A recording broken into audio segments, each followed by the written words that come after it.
Okey. Kita nak tengok biodiversity. Biodiversity ni kita bahagikan kepada 3, iaitu diversity ekosistem, diversity spesies dan diversity genetik. Sekarang kita dekat diversity genetik. Diversity itu maksudnya kepelbagaian. So, kepelbagaian genetik adalah pelbagai kombinasi gen. Okey, jawapan kamu tu yang wujud dalam satu spesies yang sama. Okey, kalau kita manusia pun, manusia, kita mempunyai gen mata yang berbeza, rambut yang berbeza, kepelbagaian. Durian pun ada pelbagai jenis rasa dalam satu spesies durian. So, perbezaan gen, disebabkan adalah penyesuaian individu kepada persekitaran berbeza. Maksudnya kalau kulit kita berbeza tu adalah disebabkan penyesuaian orang itu kepada persekitaran yang panas dan sejuk. Yang panas lama-lama kulit dia akan jadi hitam. Itu yang disesuaikan oleh kulit. Tiada dua individu yang serupa dalam spesies yang sama. Walaupun kembar pun dia adalah dua individu yang berbeza. Okey, kalau contoh kat bawah tu dalam buku kamu muka surat 93, populasi ikan kerapu dengan pelbagai kombinasi gen. Guna perkataan kombinasi gen pun boleh, guna perkataan variasi gen pun boleh. Okey. Diversity yang kedua adalah diversity species. Pelbagai organisma dengan spesies yang berlainan. Okey. Pelbagai organisma dengan spesies yang berlainan hidup pada satu ekosistem. Contohnya, serangga ada spesies yang berbeza.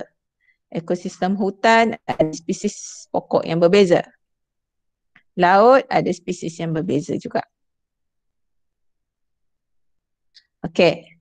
Diversity ekosistem merujuk kepada pelbagai jenis ekosistem. Mewujudkan pelbagai jenis habitat. Menyebabkan habitat tu berbeza. Maksudnya, kita ada ekosistem padang rumput. Kita ada ekosistem laut. Kita ada ekosistem paya bakau. Paya bakau pun boleh pecah kepada daratan dengan lautan. Itu menunjukkan kepelbagaiannya ekosistem di bumi. Okey. Ni ketiga-tiga jenis diversity. Okey. Ini dah masuk pokok filogeny. Okey, teacher bacakan jawapan untuk muka surat 93 tu. Kepentingan diversity ekosistem mewujudkan pelbagai jenis habitat pada organisma, mengimbangkan kitaran biogeokimia. Keadaan dia biogeokimia. Seperti kitar karbon dan kitar air, memberi nilai estetika kepada manusia. Okey. Kebaikan diversity species. Kepentingan dia mewujudkan interaksi antara spesies yang seimbang dalam ekosistem. Okey. Seimbang ni sama maksud dengan ni. Kesamarataan spesies.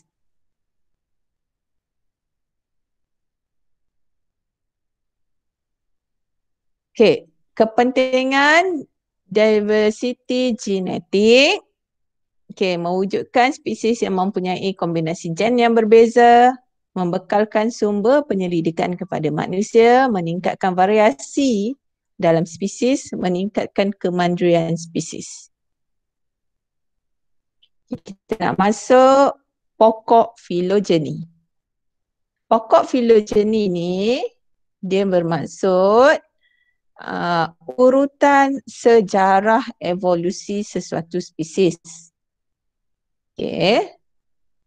Rajah ini dia bercabang mewakili hipotesis tentang hubungan evolusi sekumpulan organisma itu. Okey, hubungan evolusi ni menunjukkan ciri organisma yang dikaji. Pengelasan dia merujuk kepada struktur homolog. Apa itu struktur homolog? Nanti kita akan tengok. Hubungan evolusi dan sejarah evolusi antara pelbagai jenis spesies biologi dapat ditunjukkan dengan pokok filogeni. Pokok filogeni, kalau pada gambar ni, dia nak membezakan spesies tersebut dan dia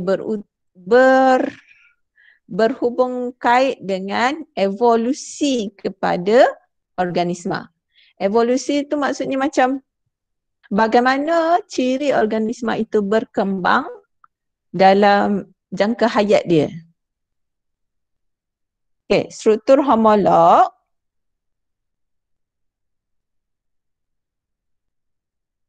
sekejap sebelum tu teacher bacakan jawapan dulu muka surat 94. Nombor 5, jawapannya adalah pokok filogeni. Okey. Dalam nombor 6 tu, kita pakai titik cabang yang paling bawah. Leluhur vertebrata, kehadiran tulang belakang.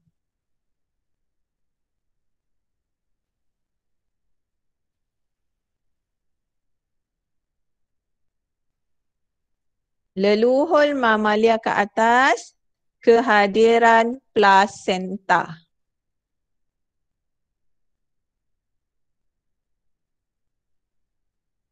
Okey, 7. Pokok filogeni terdiri daripada cabang titik di mana cabang-cabang terbentuk. Titik cabang merupakan leluhur kepada organisma selepas titik cabang berkenaan. 2 spesies organisma berlainan mempunyai perhubungan evolusi paling dekat apabila dia mempunyai leluhur sama yang paling dekat.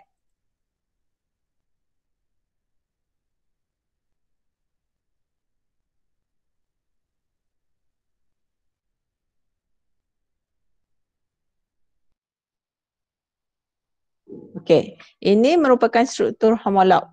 Struktur homolog tu dia merupakan struktur anggota badan, okey, yang serupa dalam pelbagai organisma. Menunjukkan organisma ini mempunyai leluhur yang sama. Okey, leluhur tu apa? Moyang dia yang sama. So, struktur tu walaupun hampir sama, tapi fungsi dia berlainan. Maksudnya manusia, kucing, ikan paus, kelawar. Bila tengok pada tangan manusia, hampir sama dengan tangan kucing, kaki kucing. Hampir sama dengan ikan paus. Dia punya sirip dia. Hampir sama dengan kelawar. Maksudnya kalau kita tengok pada jenis tulang, Phallus, metacarpal, carpal, ulnar radius tu ada pada ikan paus dengan kelawar. Tapi disebabkan dia punya spesies tu berbeza, fungsi pun berbeza. Tapi bila saintis jumpa benda ni sama, saintis membuat hipotesis bahawa manusia, kucing, ikan paus dan kelawar ni datang daripada satu leluhur yang sama. Leluhur itulah yang berevolusi menghasilkan spesies yang berlainan. Ini daripada sudut sains teacher cerita ni bukan daripada sudut agama.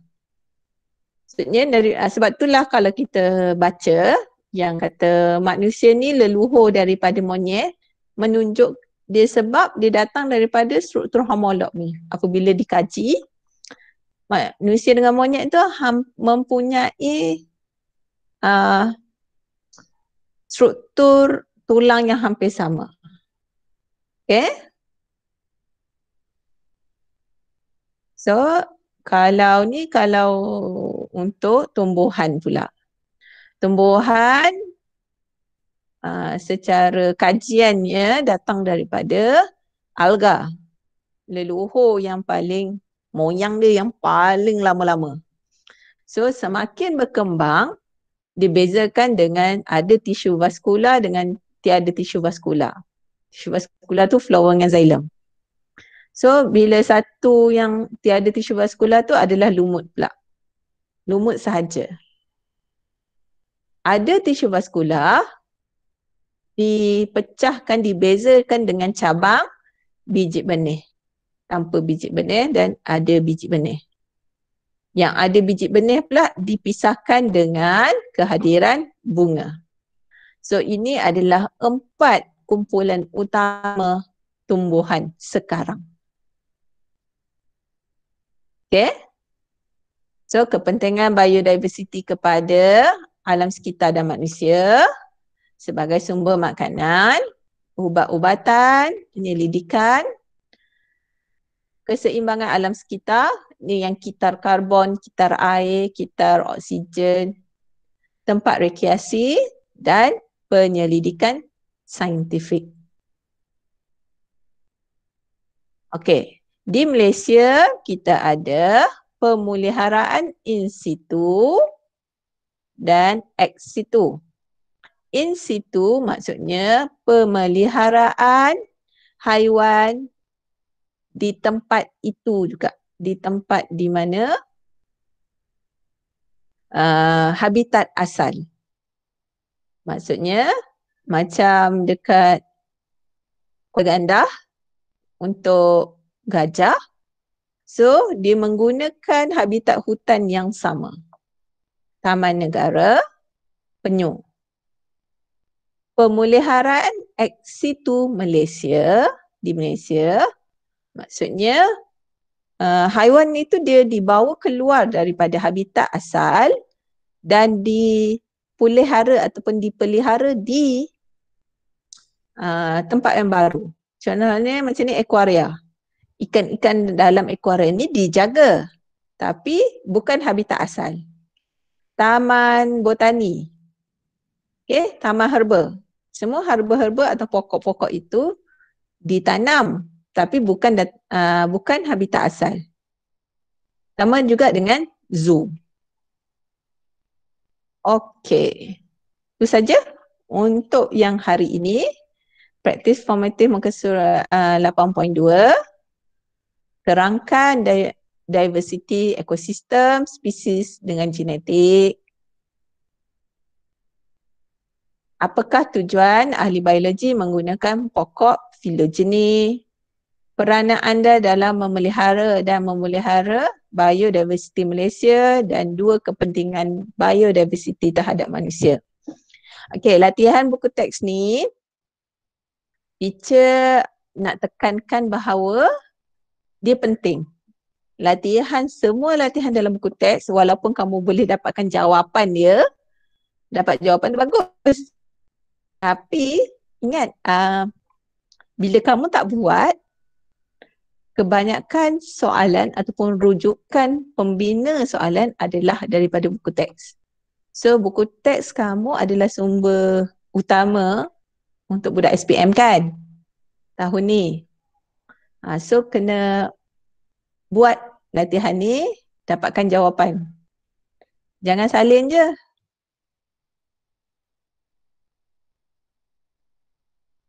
Okey.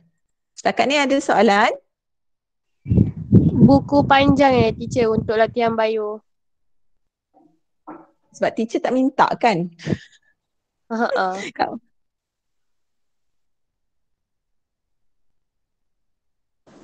Pakai buku yang tahun lepas boleh kan teacher? boleh je guna buku yang tahun lepas. Teacher nak cadangkan bila kamu buat latihan esei ni, kamu menjawab, kalau tak tahu buka buku tapi jangan salin. Kau baca dan kau cuba menulis semula dengan apa? Dengan ayat sendiri. Itu yang teacher selalu tekankan. Sebab nanti susah nak ingat bila kita menyalin. Menyalin tu dia mengurangkan ingatan sebenarnya.